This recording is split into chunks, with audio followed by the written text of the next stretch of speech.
When I say even the word metaverse, I feel like I'm talking about my ex-girlfriend. There's almost a stigmata there. Yeah, well, some exes you keep going back to, right? You never quite get over them. And I think the metaverse might be one such ex.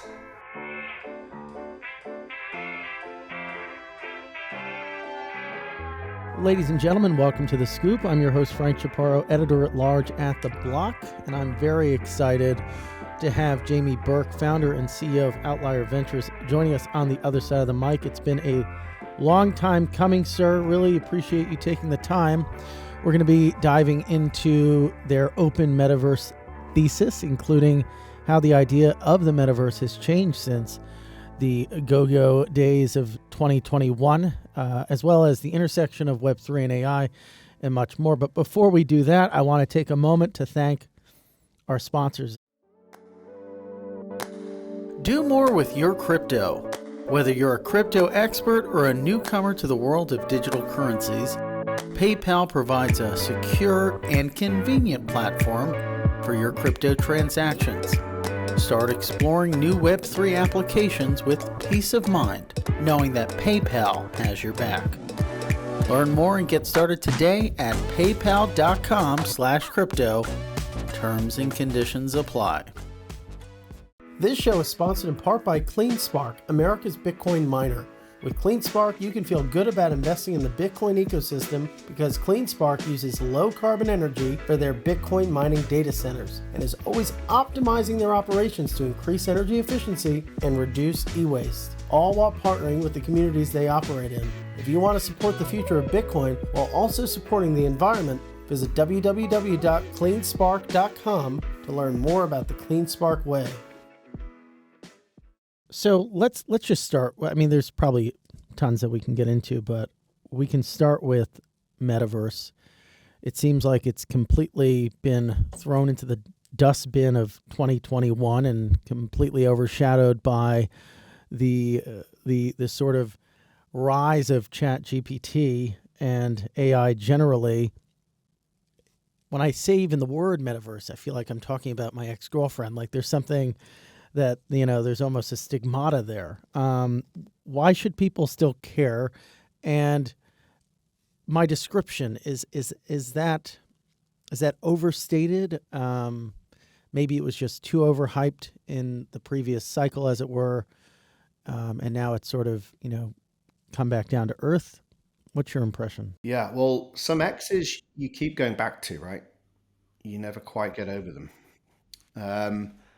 And I think the metaverse might be one such ex in that it's been a pretty persistent term. It's been around for a couple of decades now. Comes in and out of vogue. For us, it remains the framing directionally of where we see Web3 going, how Web3 realizes its full purpose. And that's because, when we, as a vernacular, most people generally understand when you say the metaverse that you're talking about the web becoming more immersive. They might have different nuances to that, but that's a generally commonly understood term, which, has been reinforced by sci-fi and Hollywood movies and everything else. So that's pretty helpful. But more importantly for us, the reason why we use the metaverse as a term is because it's not just about a more immersive web. It's about thinking about what that economy looks like. And we believe Web3 is foundational to making sure that thing isn't based upon siloed platforms and just kind of a deepening or entrenchment of Web2. And Web2 business models, but is kind of participatory. And if we can extend all of these primitives that we've got with DeFi into the universe of fungible, non-fungible use cases, then there is this promise that Web3 can have real impact from a financial inclusion perspective. So there's a lot of things that are digital at the moment that are not formally recognized as wealth. by the existing financial system. The go-to example is you're a gamer, you got in-game items. You can't go to a bank and get a short-term loan against that. But with DeFi, as you well know, as long as there's another person on the planet that thinks the thing that you've got is of value, then you could take out a loan. And so we call that MetaFi, but the kind of principle of the framing of the metaverse, in particular, the open metaverse for us holds. But you're right, like with everything, things get hyped, they get overhyped. And then people like the mainstream move on, and then there's anything. And so I think it is fair to say that mainstream's moved on and for now, and perhaps thinks of it as this COVID thing, this kind of post-COVID thing. And the new shiny thing is AI, and that is true. However, we did argue back when we published the Open Metaverse OS paper first week of 2021, and more recently continued to argue that actually AI is a critical part of Web3. Actually, going back to 2018, we wrote our first kind of thesis paper called the Convergence Thesis, which was looking at how Web3 blockchains and AI converge. And we're starting to see that happen now. We made several investments back then that are starting to kind of play out. So it's great to see that happen, that reality happen, and that being the zeitgeist. But I think the more time you spent thinking about AI and its future, the more you'll come to realize that it needs something Web3 like to scale beyond what it is today. And we can get into why that is maybe a little bit later. We can definitely get into that. But before we touch on the intersection of crypto and AI, let's just explore maybe how your thesis for the open metaverse has changed since you first published that thesis back in the first week of 2021. Yeah, so the first thesis where we articulated it as the open metaverse was very much as we were about to kind of see a year of hype around NFTs kind of really kick in and go mainstream. And just before a load of brands would start piling in, mainly fashion and media entertainment, pre-Facebook repositioning as Meta. And so I would say at that point, it was much more kind of optimistic in tone and outlook. A lot of the use cases that we referenced that were giving clues to the direction of the open metaverse, things like Axie Infinity and various other things, obviously have struggled. The kind of economics worked in a bull market. The token economics worked in a bull market, and they near collapsed in a bear market. And so naturally there's a lot of learnings there. There's a lot of learning for us as an industry. But actually, when we use a lot of those reference points, it wasn't necessarily that we were saying this particular thing is going to be a continued success. It was more like, this is how an innovation is being used. This direction is some interesting things there. So I'm broadly happy with that. I think the surprising thing, reflecting 2 years on now, so we just published our sequel to that, which is called The Open Metaverse Under Attack, The Fight Back. As the title would indicate, we believe that there are a number of events that have occurred over the last couple of years, which are undermining the potential for the open metaverse. So some of those are kind of organic, and some of those are very much the existing system especially in a regulatory sense, looking to limit, coerce, control. So maybe start on the first set, which are kind of more emergent. So, ultimately, like what we frame as the open metaverse, and, driving that as the operating system as Web3, that is really defined, like its future, its present and future is defined by millions of decisions by founders, like every day, making decisions that in aggregate start to kind of define what the metaverse is and isn't.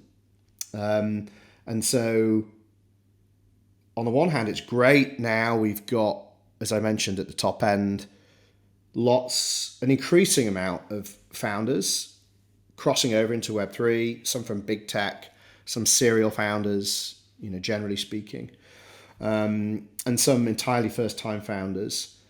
And, they are just trying to build startups that succeed, like that can raise some money, find product market fit, scale a product, hopefully to, 10,000, 100,000, million plus users. And they might not necessarily be as dogmatic about Web3, making sure that all of these kind of characteristics that you or I or your audience might think are fundamental to Web3.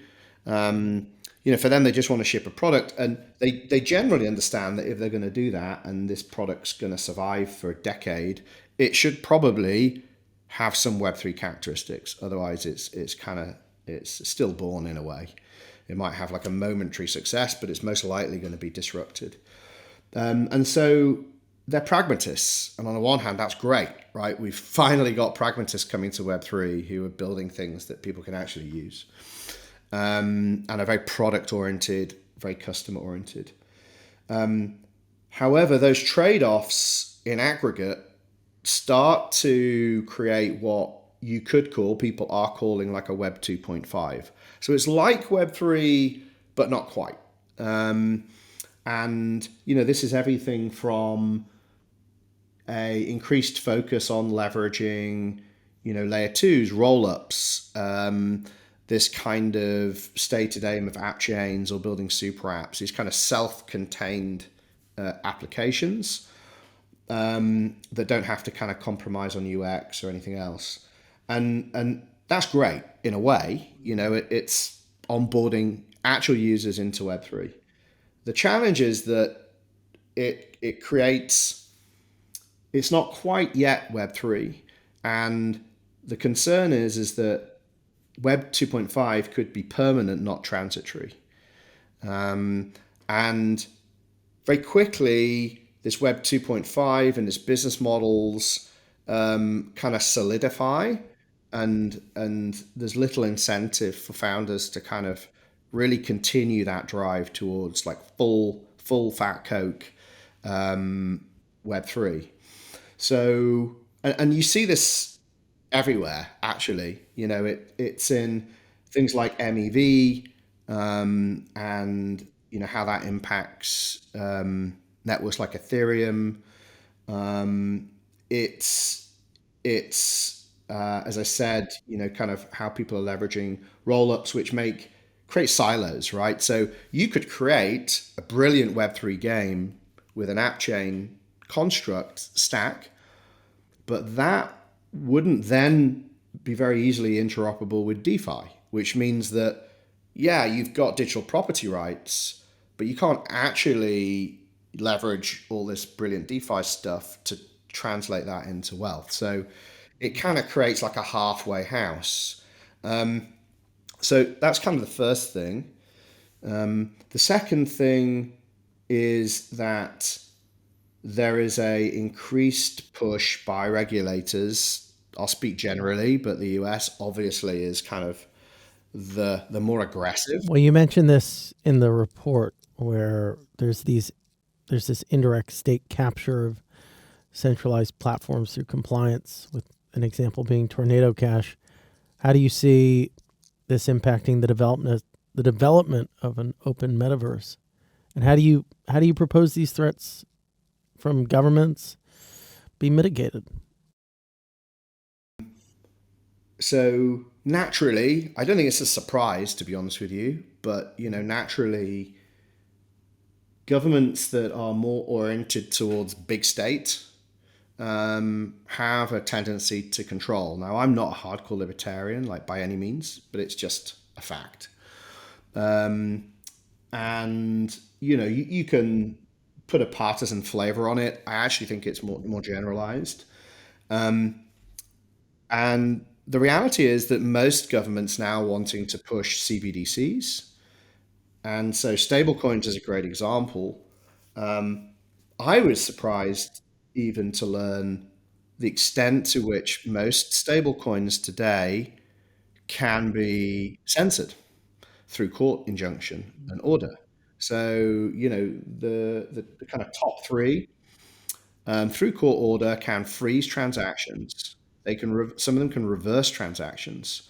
Like this is like a fundamental part of Web3 in the open metaverse, and yet it is already state captured.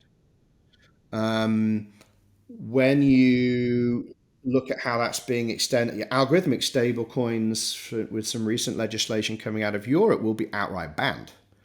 You're looking at smart contract code. Tornado Cash is one example, being prohibited and being removed through court order from things like GitHub. So that's a censorship of code, which is, there's a couple of decades of people fighting for code is freedom of speech in the sense of cryptography in the 90s. I think that's going to come back again now, especially in the US context. Even with things like MEV, you're seeing the ability for more centralized actors to be coerced. So the more centralization we see in, say, this Web 2.5 environment, the more centralized entities, the more centralized networks are, the more centralized the entities that operate them, and therefore the more censorship prone they are, or the more prone they are to state capture. So these things kind of they kind of interplay in a way. We're even seeing noises again out of the US, which are saying that just network participation in Ethereum would require KYC and AML. You want to participate in proof of stake, you need to be KYC and AML'd. So there is a increased tendency towards centralization generally in Web3, with like very clear first, second order effects. And then kind of finally on that piece, because not relatively less capital is being invested into the industry at the moment, and more teams are running out of money, there's going to be more and more M&A, more and more market consolidation as founders run out of options. And so we're already seeing that in a number of areas. And because equity became back in vogue over the last 24 months as the retail investor disappeared, and it's now professional investors, there are many startups that are being the equity entities being acquired before they ever achieved a reasonable level of decentralization. And so maybe they never will. You look at Nike and Artifact. Would have Artifact ever had a token? Might have they been more decentralized if they weren't acquired? I don't know. But all these things kind of point towards a more centralized, less resistant, more easily censored, more easily state captured open metaverse. Is there any way around that? I mean, is there anything? Is it a question of capital? Is there just not enough capital, so people have to capitulate in terms of the degree of censorship that exists there? We're not sure. We might have to accept, just like you have Apple and Android, or other analogous things, open and closed. Maybe these things will kind of exist in parallel perpetually. However, I think, and you're actually starting to already see this again in the US, because I think that's perhaps the more explicit battlefront. Biden obviously recently directly referencing crypto for the first time in this kind of standoff right now relating to the budget. It's now firmly on the political agenda. And I think that, as I alluded to earlier, the more we can enshrine principles of Web3 into existing rights, human rights, either in the US Constitution and or United Nations and or European human rights, I think there are certain principles that are already clearly linked, right? Digital property, like property rights. Well, digital property rights is just an extension of that, right? Should we be pushing for the idea that everybody should have digital property rights? We should be able to exit a platform in the way that, I don't know in the US, but in the UK, there's been a big push by the government to allow, it's called switching between retail banks, to kind of find better rates. It was mandated to banks that they had to make it as easy as possible for a user to be able to switch banks. The same should be true in platforms. This idea, and linked to that is kind of sovereignty of identity and data, but freedom of speech. We've experienced this with cryptography. It was how cryptography defended its commercialization from originally military grade hardware, which is that it's freedom of speech. So that's how it kind of combated export controls.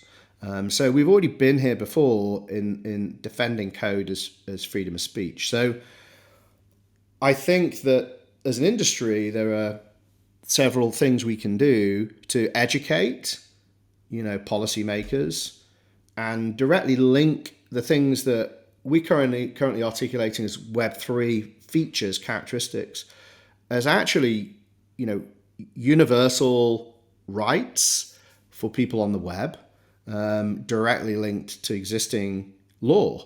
And if we can do that, I think it's going to be much easier to defend it. And so I think that's my recommendation for us as an industry, is how we better frame what we're trying to achieve in a political context. Attention crypto holders. Moving crypto is seamless and secure with PayPal. With support for Bitcoin, ETH, and more, you can buy, sell, hold, send, and check out with crypto at millions of shops online. Not to mention, PayPal now supports the ability to send to and from external wallets and charges you nothing when transferring between PayPal and Venmo crypto wallets. Whether you're exploring the world of Web3 or hodling on for another day, PayPal is the convenient and simple way to convert dollars into crypto. PayPal has your back. They work to protect your financial info and give you confidence every step of your crypto journey. Now's the time to make your crypto move. Get started today at paypal.com/crypto. Terms and conditions apply. Here's a message from our sponsor, CleanSpark. CleanSpark is a NASDAQ-listed company that mines Bitcoin. Basically, they build and operate data centers with tens of thousands of computers that help secure Bitcoin, making it more reliable and secure for anybody, anywhere to use. These computers require a lot of energy, but that's why CleanSpark predominantly uses low-carbon energy to power their machines. But that's not all. They care about the communities where their data centers are located. They create jobs, donate to schools and community centers, and revitalize aging electricity grids in rural parts of America. They aren't just a Bitcoin miner. They're one of the most efficient and sustainable Bitcoin miners in America. Visit www.cleanspark.com to learn more. I guess shifting gears just a little bit, I know you guys are investors in Lens Protocol. Can you explain or walk us through your sort of general thesis behind that and Web3 Social in general, and how do the two sort of, how are the two connected, right? Open Metaverse and Web3 Social, can they almost be the same, or are they just interconnected? Yeah, so we're not actually an investor in Lens, but we do reference it in the paper. So you're right to flag it, and we use it as one example of a reimagining of the social graph in the context of the open metaverse, because you're right. Like if we're going to talk about the sovereignty of the user, identity, data, like really we're talking about the social graph. The difference is that in a open metaverse context, you have your social graph, but you then also have this kind of financial identity. And, this is why I think Meta were very keen to try to make something like Instagram and NFTs work is they've already got your social graph, if you're a certain age, and they want to connect it with your financial identity, because then that's the holy grail for advertising, right? A wallet to a user account. However, in a Web 2 context or a Web 2.5 context, that's quite dystopic, especially if you take it to its nth degree, which is you're in a hostile environment, China, in terms of user rights, where they want to limit your ability to participate socially and economically if you're out of favor. Now, what is, like, reimagining what is social media in a Web3 sense is a really interesting one. And I actually don't think we've quite landed on it yet for a number of reasons. The first one being because we haven't solved decentralized identity yet.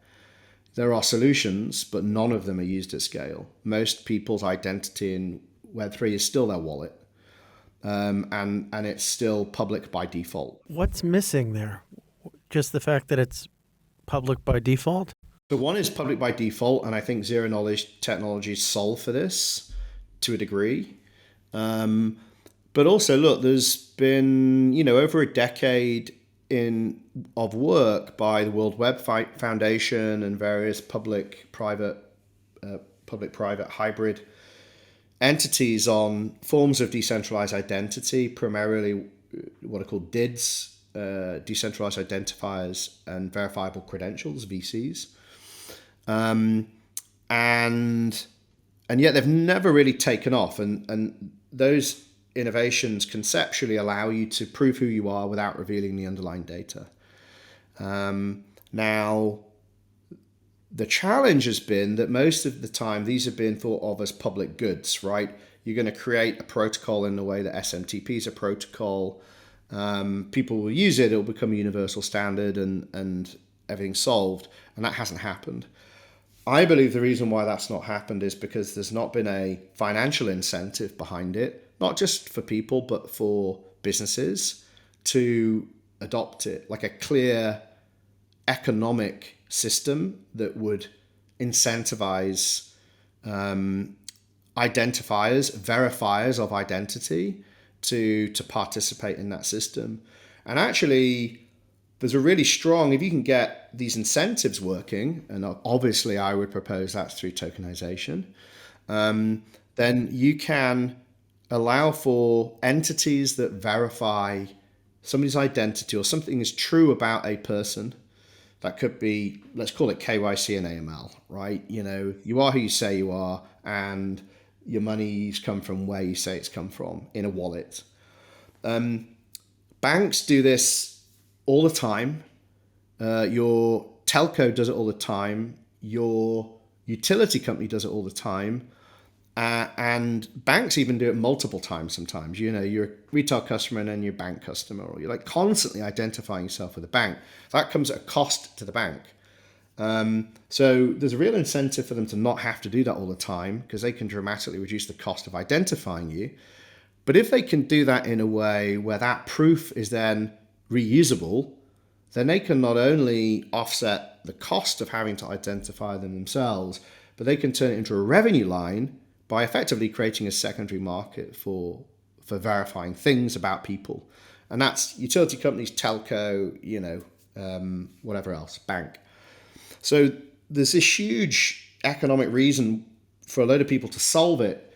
It's just that the current attempts have either been, pure play public good protocols or privately owned platform proprietary solutions, and neither quite do it. So it's our belief that a form of DID and VC will begin to interplay with things like soul-bound tokens, on-chain, non-transferable attestations. It will converge with things like NFTs, forms of NFTs, which I've always seen as social media without the platform. You're kind of expressing belonging, you're expressing participation in community, provenance, status, with some kind of off-chain attestations through zero-knowledge technology. So it hasn't happened yet, but I think all these technologies are converging to the point whereby it's totally plausible to say in the next 12 months even that a form of identity solution or maybe a stack of protocols will solve for this. And when they solve for that, then finally we've got something that could enable a decentralized form of identity, and off the back of that, I think you'll end up with a new form of social media. Now we can go back to AI. How does that fit in? I mean, there's this whole meme at the moment that every Web3 investor is now an AI investor, and to be honest with you, if they weren't, they're probably not doing their job. But AI has always been integral to our vision for Web3, as I said earlier, as early as 2018. How does it impact our online experience? Well, so in a number of ways. So in some ways, Web3 extends what AI is today. It makes new things possible. It makes it more transformative and disruptive for certain industries, like the creative industries, and I'll come back to that. And then in other ways, it solves for problems that AI will create. So maybe we start there. I think it's probably obvious to everybody by now that if you didn't think you could trust things on the web a year ago, you really can't trust things on the web now. It's almost a get out of jail free card. If you do something really bad, you're just it was AI. It's not, and it's almost impossible to kind of prove otherwise. So that's there's a real trust problem, and clearly Web3 is supposedly, at least, a trust machine. And so I think it's fairly intuitive. Web3 can solve for the trust issues that AI is going to create, right? I think perhaps what requires a little bit more imagination is how Web3 can actually extend AI from what it is today. So if you look at what AI is today, or at least what most people experience as AI, it's these large language models, right? So ChatGPT or whatever else. I can now, through natural language, prompt, instruct, have a conversation with an AI, and it can give me something back. It can just be written text, it can be visual response, whatever. And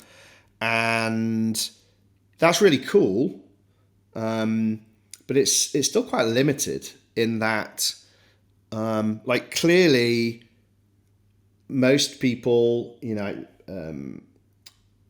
who is it who came out with it today? I had a total memory blank. Bill Gates. Bill Gates is search is dead. Search is going to be dead in a year. And I totally subscribe to that, right? If you've begun having these conversational things with a ChatGPT, you don't need to Google anymore. Assuming they get better, you just have a conversation and it gives you what you need. But the problem is that if it just ends there, it's fairly limiting, right? I have a conversation with something, it gives me a bit of advice, but it doesn't complete the action, right? So, hey, ChatGPT, I'm planning a trip, family holiday to Japan in 6 months. What should I do? When are you going? I'm going in the summer. I've got this itinerary, but it doesn't book that itinerary for me. It can't actually carry out economic work. It can't transact. It actually doesn't have agency. And so the agency problem is a limiting factor to AI today. And so the solution is, I believe, and it's increasingly, even, some of the the senior people at OpenAI are talking about is agent-based systems. So you go from a conversational AI to something that has agency, and you do that through agent-based systems. The reason why you do that through agent-based systems is you need specialists, right? So for me to have one AI that can do everything, know everything, and act on everything, it would have to be generalized intelligence. And like, I don't think anybody's saying we're even close to that, right? That would be like one AI that knows everything about anything and everything and can give you the best possible solution. That's really, really hard to do, primarily because most AI today has been trained on open web data. And what it really needs is like lots of hyper specialized data. And there's currently no incentive for anybody to give OpenAI access to that as a proprietary tech company. Come back to that in a little bit. That's incentives. But the idea is it needs agency. And to do that, you need billions, trillions of specialist agents that are just really, really good at a particular narrow task that you outsource work to. So I have my general AI and I'm chatting to it. And then it goes and subcontracts that work to a specialist or a marketplace of agents. They all bid on the job. One gets it, goes and fulfills that thing for me. And because there's trillions of specialist agents, it feels like generalized AI. It feels like I've asked one AI to do something, and it could be anything, and it comes back and delivers a result. But in reality, it's trillions of different, very narrow specialist AIs. Now, that's the only way we're going to get close to generalized AI. And no one platform is ever going to be able to build that, right? You need lots and lots and lots of people, companies to participate in that, creating these specialist AI. They need to be able to carry out billions, trillions of microtransactions between one another, like seamlessly. So they need agency, they need uncoordinated bottom-up markets, and they need economic agency. And so from where I'm sitting, the only kind of infrastructure that could enable that is Web3 infrastructure. So that is how we get to generalized AI, and that's how we get to AI with agency. But some other cool ways that it can extend the potential of AI, if we kind of focus on the creative industries, for example. So you've probably seen this already, right? Somebody will take so we did a podcast recently with kind of an AI version of Sam Altman. So I wanted to speak to Sam Altman, couldn't get hold of him. So I thought, I'm just going to ask ChatGPT what I would ask Sam and ask for it to reply as if it was Sam, in the tone of Sam. And so it kind of gave me this script. It's pretty good, actually. My team took that script and they put it into something that could talk like Sam Altman. And then we put it into another AI that could look like Sam Altman talking to that script. So we basically stacked 3 or 4 different AI tools, all open source, and it delivered a piece of media. So it was composable in a way. AI is kind of composable in a way now. So it's not just what you can do with ChatGPT, it's how you can combine all these different AI tools. Now, again, when we think of Web3, what do we think of? Composability, right? What is DeFi? It's composable. You can have all these little building blocks, you can combine them, and you can have a superior app-based solution. And so, again, if you're looking at the direction of travel for AI, it is composability. We call it creative composability. And we believe Web3, again, is going to provide that infrastructure. So imagine a world. So you go to Netflix now, everybody knows, like, you just can't find new stuff, right? There's just not enough supply of content to meet demand of streaming. And that's obvious to anybody. And the reason why is because the production process for media now is still industrial, right? It takes 3 to 4 years to create a Hollywood movie, blockbuster Hollywood movie. Have you seen some of these like videos that the AI has come up with? They're like, what was the most recent one? It was like The Great Gatsby. I mean, it's endless, right? The kind of possibility of what we're seeing, and it really brings it to life for the average person. But the thing is, it still hasn't changed mass media. because it's still being produced in this mass industrial process. So, like, one of the ideas is, well, what if, given most movies are being made in gaming engines now, like the difference between a game and a movie is, negligible.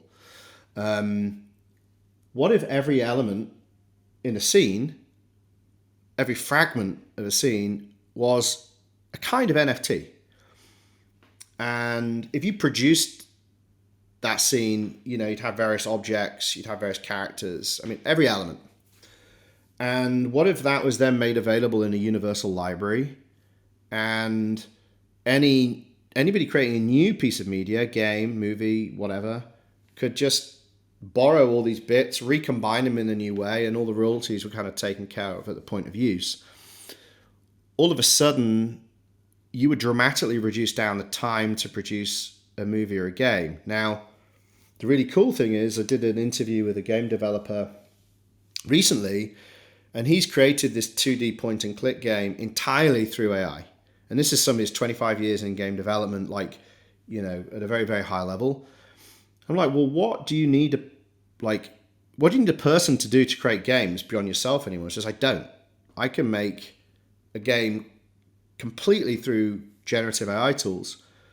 The only reason why he, interestingly, collabed with one person in creating that game was because he wanted the experience of making a game to be shared with somebody. But he's still having to use assets from a very limited library of assets. People do share items to be reused by developers, but there's no real incentive to do it. It's kind of quite rudimentary. And so our vision for composable creativity is, if every asset can be reused, recombined, and fed into AI to train it, or just to be reused by it in a particular scene, we can have AI creating content within days that would be an equivalent to a blockbuster movie. And it can even create multiple derivatives. I know I want a Bollywood version of Top Gun. Go. And it can just do that, right? That's where we're heading, is in our perspective. Yeah, that could be a whole show talking about the implications of AI on Hollywood. Yeah, I mean, our minds can be our own Hollywood studio. I want this. I wanted the movie to end this way, and then just boom. Well, person as prompt is really cool. So if you take it to its extreme, I believe that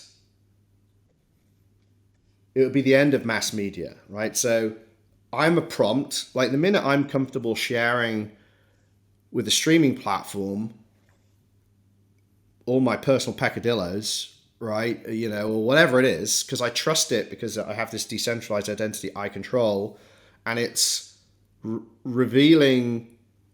it's allowing the AI model to respond to my personal data without revealing it, without handing it over to the platform, then effectively every bit of media can be generated to me as a prompt. So it'll all be personalized. You'll see your cat. If it's got a cat in the movie, it's going to be your cat. If it's, I don't know, a horror movie, the thing that's kind of coming up behind you is your worst fear.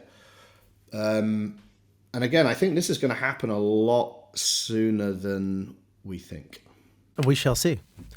Well, sir, thanks so much for taking the time to chat with us today. Where can people find you and maybe check out some of your writings? Yeah, so thanks for having me on. Good to chat.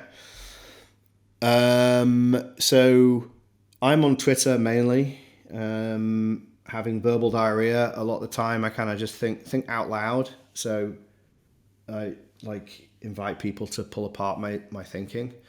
It definitely helps me.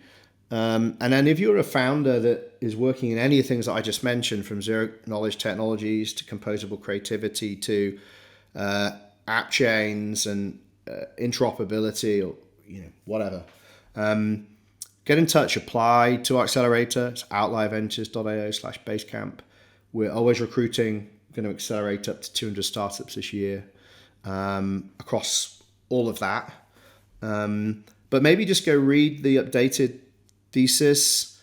it really is meant to be a framework for founders to make decisions with, because every decision is imperfect. Every decision has a trade-off.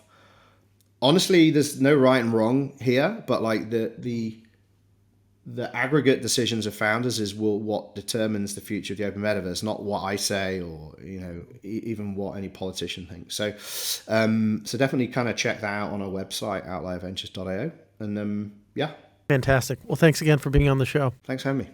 And the Scoop will be back for you again with another great guest. Have an awesome day.